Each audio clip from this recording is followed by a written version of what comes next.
1997. It was the year Bangladesh crossed the threshold of 25 years. The year the elusive ICC cricket trophy came home, opening the doors to the World Cup. Also opening doors at this time were static primary health facilities funded by USAID. It was a time of great change. For the first time, service delivery looked to static facilities instead of door-to-door visits by health workers.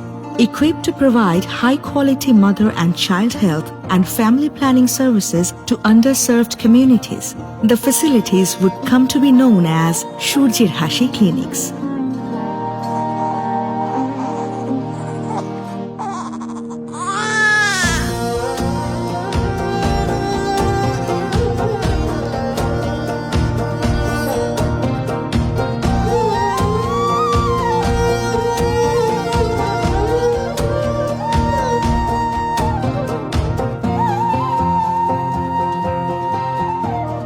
Mrs. Hassan clearly remembers the time when she had been seated in the same chair and when she had given birth to her daughter Meeta in the same clinic.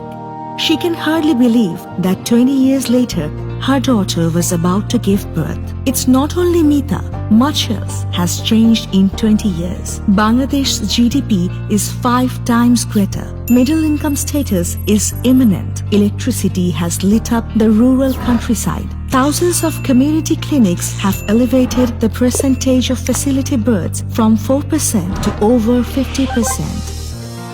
Bangladesh economy has tremendously grown over the past decade, which has brought with it changes to the country's health service landscape too. There is a now robust private health sector in addition to a growing public health sector.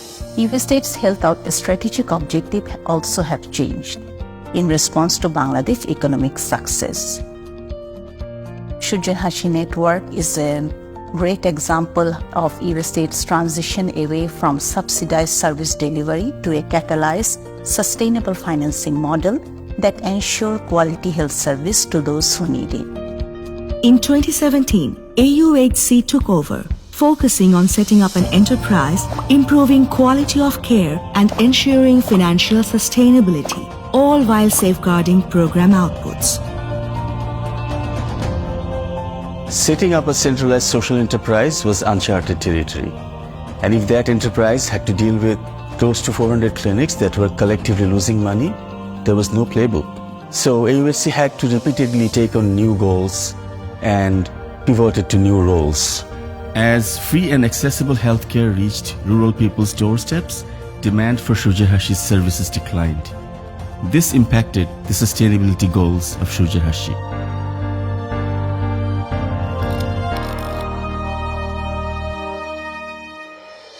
AUHC helped SHN optimize the network size by phasing out underutilized clinics. Clinics were made leaner and more efficient. Many facilities underwent renovations, relocations, restocking, and recruitment drives. AUHC also invested in health informatics for SHN that support SHN's capacity to access real-time data for strategic decision-making. The Electronic Medical Records or EMR-based health information system is based on DHIS2 platform that allows interoperability with the government data system. Surjer Hashi network has been reinvented, so to speak, with significant urban footprint. Its business model has been reinvigorated. That has placed this network on solid pathways for financial sustainability and improved health impact. What has remained constant through this transformation is this clinic's essential, family-oriented and empathetic character.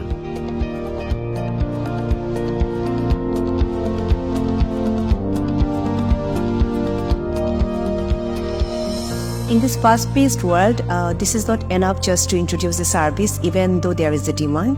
It's important to understand the customer pain points. So what we are trying to do in a segment where we are catering to lower to lower middle income group, we are trying to understand their unmet needs, and in many cases it has been the compromise service. So in addition to affordability, we are trying to give them delightful customer experience and quality. In this journey, Surjer Hashi Network and AUHC's technical teams have worked together. They have built tools, policy guidelines, and training manuals, and these have been very helpful to build the capacity of the clinic-based teams. We're really happy that in the recent months, cost recovery has grown to around 80%, and this is fully driven by revenue growth. We have started to receive funding from Bangladesh government, from the Health Ministry, which is another milestone.